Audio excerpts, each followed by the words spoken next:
बोलती पुस्तके.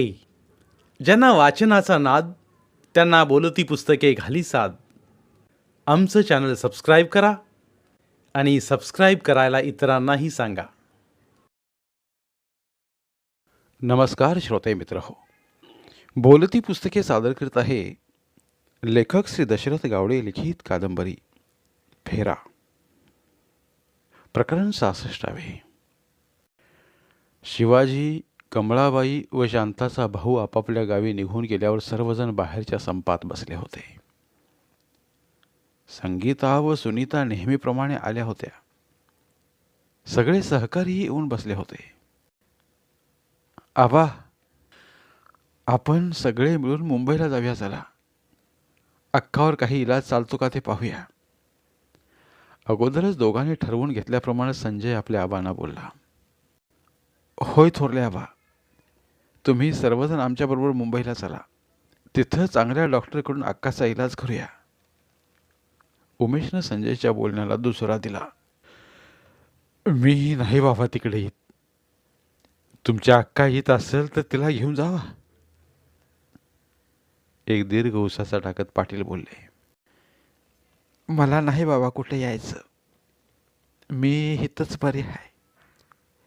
त्या वेळेला मस्त इलाज केल्यानेच माझ्या आबांनी, तात्यांनी आणि सगळ्यांनी मिळून. खरं त्याचा काय बी उपयोग व्हायला नाही. एवढ्या वर्षाने आता कसला इलाज होतो या. अशा आबा, अक्का, अजूनही तुमच्या मनातला राग निघून गेला दिसत नाही. तिथं राहायला तुम्हाला नाही आवडलं तर जास्त दिवस तिथं राहू नका. लगेच परत या. पण तिथं मोठे मोठे डॉक्टर आहेत. काय इलाज होतोय का ते पाहूया. संजय, रागाचं काय नाही खरं. मला तरी तिकडे यायला जमत नाही. श्यामाने मी जाऊन आलोय की एकदा. बघितली की मुंबई. माझं घर निशात हितच आहे. मी हितच राहणार बघा. पाटील, आबा, अक्का, असं करू नका. आमच्याकडून झालेल्या चुकीचा आम्हाला अगोदरच भयंकर पश्चाताप होतोय. तुम्ही असं बोलून त्यात आणखी भर घालू नका. तुम्हा सर्वांची ही झालेली हालत पाहून जीव जळतोय आमचा. आई तर आता परत येणार नाही, पण तिच्या आत्म्याला जर शांती लाभावी असं तुम्हाला वाटत असेल तर इथून पुढे तुमची सेवा करण्याची संधी आम्हाला द्या.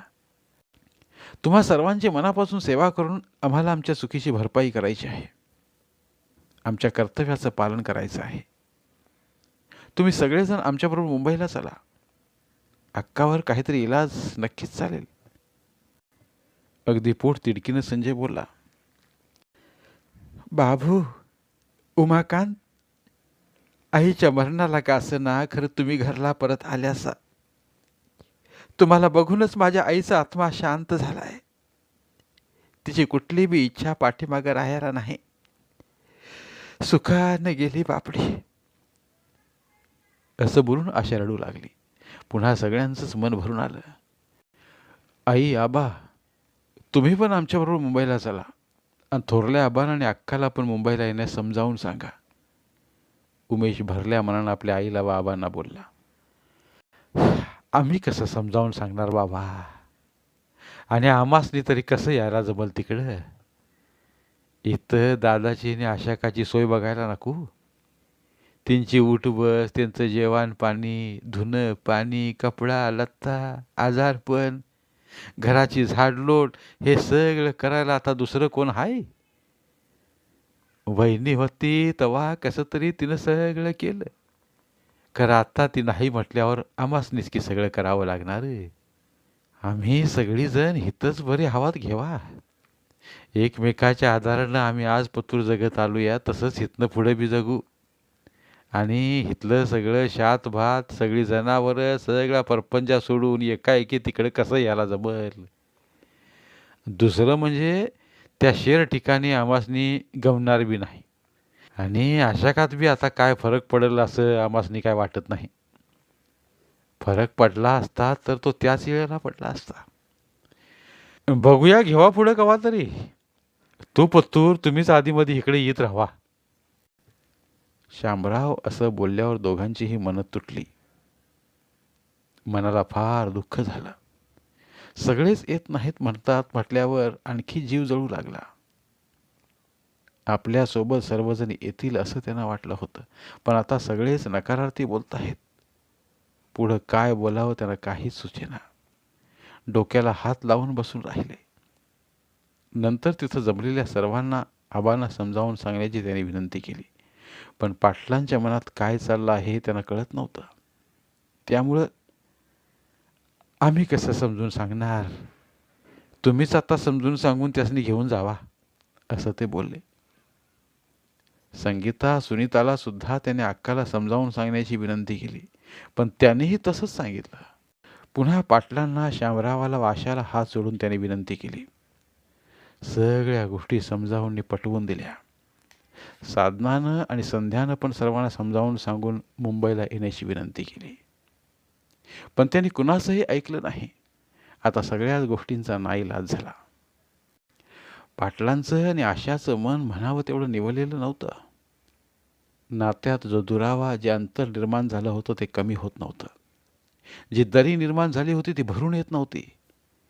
यांना आणि यांच्या बायका मुलांना पाहिल्यावर मनातला प्रचंड राग काही प्रमाणात कमी झाला होता, पण या दोघांमुळं मनावर जो घाव बसला होता आणि त्या घावामुळं जी खोलवर जखम झाली होती ती आजही तेवढ्याच दुःखावेगानं भळबळून वाहत होती. कधीही भरून न येणाऱ्या झालेल्या नुकसानीमुळं गोष्टी जुळवून घ्यायला मन तयार होत नव्हतं. नात्यातला आपलेपणा मानायला तयार होत नव्हतं.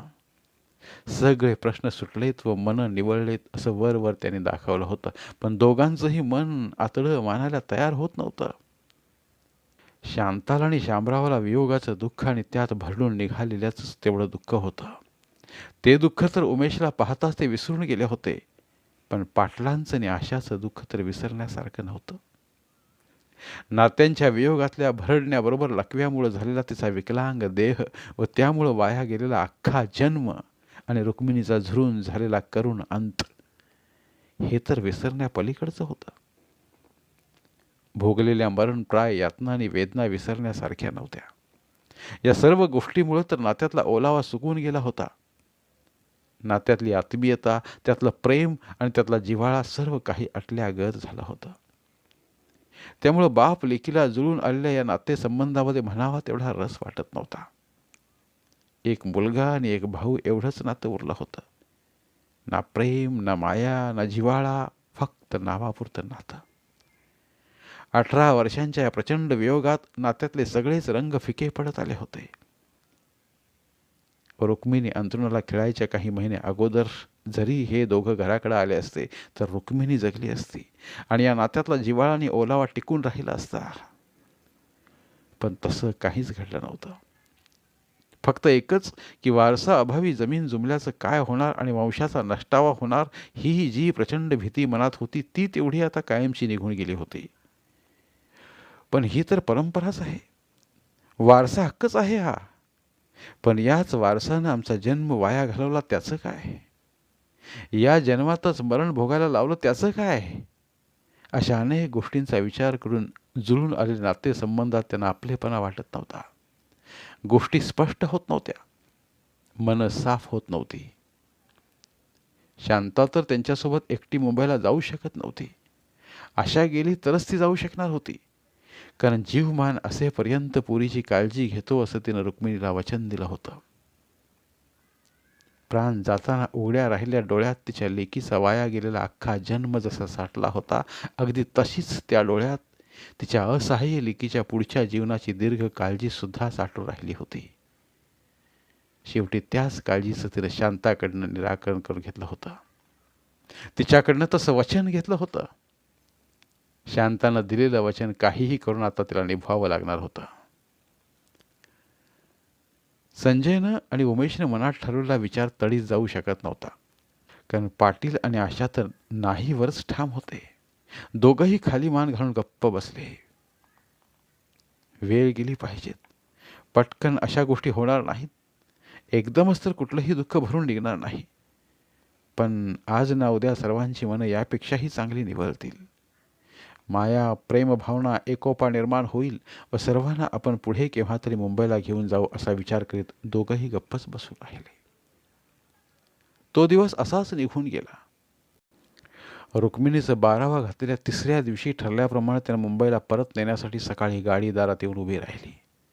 रात्रभर गाडी चालवून थकलेल्या ड्रायव्हरच्या आंघोळीची व चहा पाण्याची सोय करून त्याला विश्रांती घ्यायला लावली. संध्याकाळच्या वेळेस गावातनं निघायचं होतं, जेणेकरून दुसऱ्या दिवशी सकाळी लवकरच मुंबईत पोचता येणार होतं. आज मुंबईला परत यायचं म्हणून दोघांच्याही मनात गलबलून येत होतं. हृदयात कालवा कालव होत होती. पोटात मळमळल्यासारखं होत होतं. आईचा फोटो मोठा करून घेण्यासाठी गडहिंग्लजला गेले होते. त्यावेळी संजयनं तिथूनच आपल्या सासऱ्यांना फोन करून काही पैसे ड्रायव्हरसोबत पाठवायला सांगितले होते. त्याचं कारणही सांगितलं होतं. त्याप्रमाणे नौकुडकरांनी ड्रायव्हरसोबत एक छोटी बॅग भरून पैसे पाठवले होते.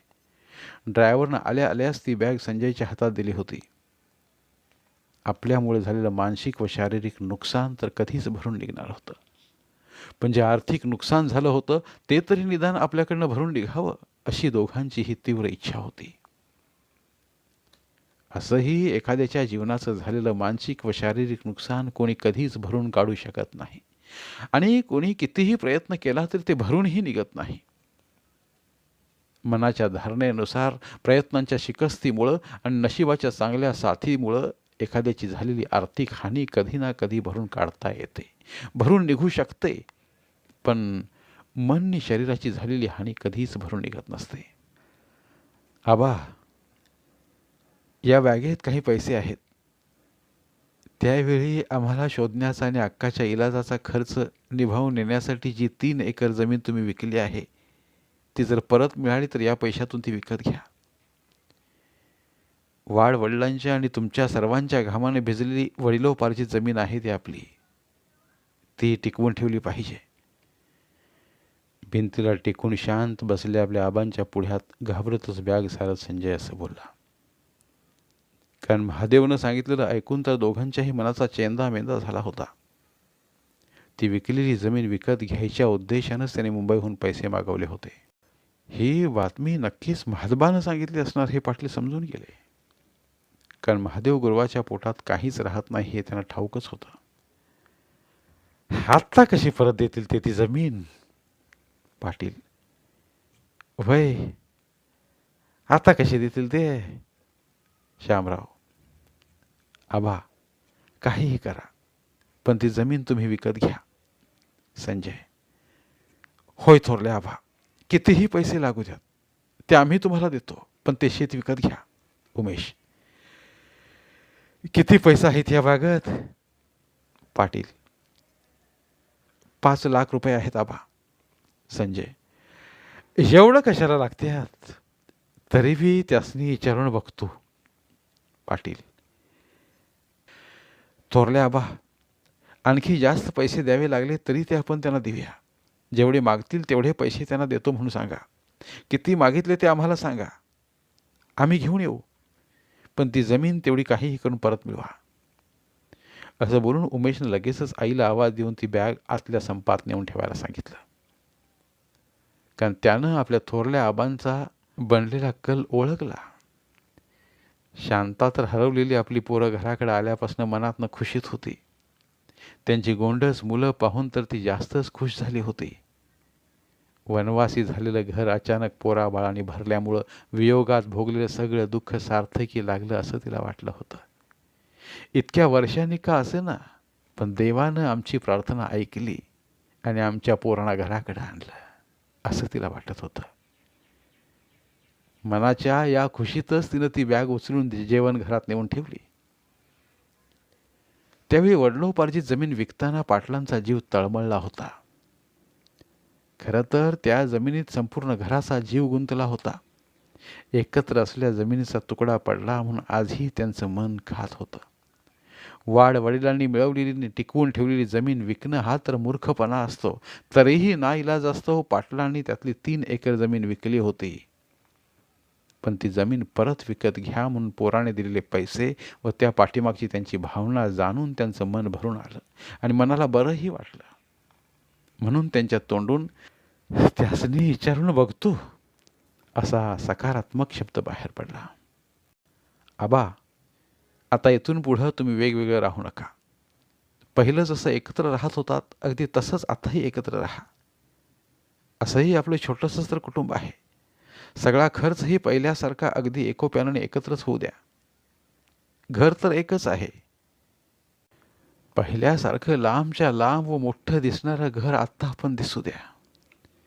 सगळी भांडी कुंडी एकत्रच ठेवा. एकच जेवणघर बनवा. सगळ्यांचं जेवणही एकत्रच बनवा आणि सगळं शेतही एकत्रच कसा. पैशाचा सगळा व्यवहारही एकत्रच असू द्या. आम्ही दोघं तिथं असंच एकत्र व एकोप्यानं राहतो. तुझं माझं असं आमच्यात काहीच नाही. तिथलं जे काही आहे आणि इथलं जे काही आहे ते आम्हा सर्वांचंच आहे. मनातली वेगळेपणाची भावनाच काढून टाका. मनात कोणताही किंतु न ठेवता आपण सर्वांनी एकच कुटुंब बनून राहूया. आणि महत्त्वाचं म्हणजे येणारा पावसाळा संपल्यावर दिवाळीच्या सणाला आम्ही सर्वजण परत गावी येतो. हे घर काढून याच जागेवर एक मोठा बंगला बांधूया. कुठल्या तरी मोठ्या इंजिनियरला बंगला बांधण्याचं कॉन्ट्रॅक्ट देऊया. वर्षभरात बंगला तयार होतोय आणि अक्कासाठी आईच्या नावानं एक मोठं वाचनालय चालू करूया. वाचनालयात जेवढी पण पुस्तकं आणि कादंबऱ्या लागतील तेवढ्या आम्ही विकत घेऊन देतो. त्यामध्ये अक्काचं मन रमेल. खरं तर सर्वांना सोबत घेऊन जायच्या निर्णयाबरोबरच हे सुद्धा महत्त्वाचे निर्णय त्याने घेतले होते. पण सर्वांना मुंबईला न्यायचा निर्णय काही तडीच जाऊ शकला नाही. पण जमीन विकत घेण्यासाठी देऊ केलेले पैसे पाटलांनी स्वीकारले. मनात ठरवला दुसरा विचार त्याने आपल्या आबांना पटवून दिला. या गोष्टीमुळं त्यांचा आत्मविश्वास बळावला. मनात बळवलेल्या याच विश्वासामुळं आता संजयनं अगदी भावूकपणे आपल्या आबांना व तात्यांना समजावून सांगत मनात ठरवले पुढचे तिन्ही विचार त्यांच्यासमोर ठेवले. संजयच्या या विचारांना उमेशनं अगदी मनापासून पसंती दर्शवली व त्यानं पण तसं सर्वांना चांगल्या पद्धतीनं समजावून सांगितलं. दोघांचेही विचार ऐकून शांताला खूप बरं वाटलं व तिच्या डोळ्यात अश्रू तरळले. एकत्र राहण्याचं आणि वाचनालयाचं ऐकून आशालाही बरं वाटलं. असं भी आता आमचं किती दिवस राहिल्यात. वेगळं वेगळं राहायला खंडीवर माणसं बी नाहीत घरात आणि भाऊबंदकी निर्माण व्हायला ढीगभर पोरं तरी कुठं आहेत आमासनी. माझं याक आणि श्यामाचं याक, दोनच पोरं. माझी रकमी तर आता मरून गेली. माझी पोरगी तर जन्माची आदू, मी तर गडी माणूस. मग आता आमच्या जेवणाचं बी वांदा आहेच की. जेवणाचंच नव्हं तर सगळ्याच गोष्टींचा आता वांद होऊन बसलं या. शांता आणि श्यामा बी दोघंच आहेत आता. शांता माझ्या पोरगीची व्यवस्था करीत घरदार सांभाळील आणि आम्ही दोघं शात सांभाळू. तसं बी श्यामानी मी जरी वेगळं वेगळं राहीत असलो तरी मनानं आम्ही एकच होतो. पोरं म्हणत्यात एकंदरीतच बरोबरच आहे. ती दोघंजण जर का मुंबईत एकाच घरात एकोप्यानं राहत्यात तर इथं आम्हासनी तसं राहायला काय गेलं. आणि आत्ताची माझी तशी नडवी आहे. दिवाळाला येऊन घर काढून बंगला बांधतो म्हणत्यात आणि रकमीच्या नावानं आशाकाला एक मोठं वाचनालय बी चालू करून देतो म्हणत्यात. ते पुढं बघूया. त्याला अजून लई येळ आहे. पाटील मनातल्या मनात स्वतःशीच असं बोलले. ठीक आहे, तुम्ही म्हणताय तसंच आम्ही करतो. पाटलांचा हा निर्णय ऐकून सगळ्यांनाच बरं वाटलं. खरं तर एकत्र राहणं ही तर आता काळाची गरज होऊन बसली होती. सध्या हीच तडजोड करणं अनिवार्य होतं. शहाणपणाचं ठरणार होतं. रुक्मिणीच्या जाण्यानं परिस्थितीच तशी बनली होती. दुसरा पर्यायच उरला नव्हता. संजयनी उमेश तर इथं राहू शकत नव्हते. इकडचे सगळे तिकडे जाऊ शकत नव्हते. मग इथं एकत्र राहणं हाच एकमेव पर्याय आता योग्य होता. परिस्थितीची गरज ओळखून पाटलांनी पोरांचं म्हणणं मान्य केलं. धन्यवाद. उर्वरित कादंबरी पुढील भागात.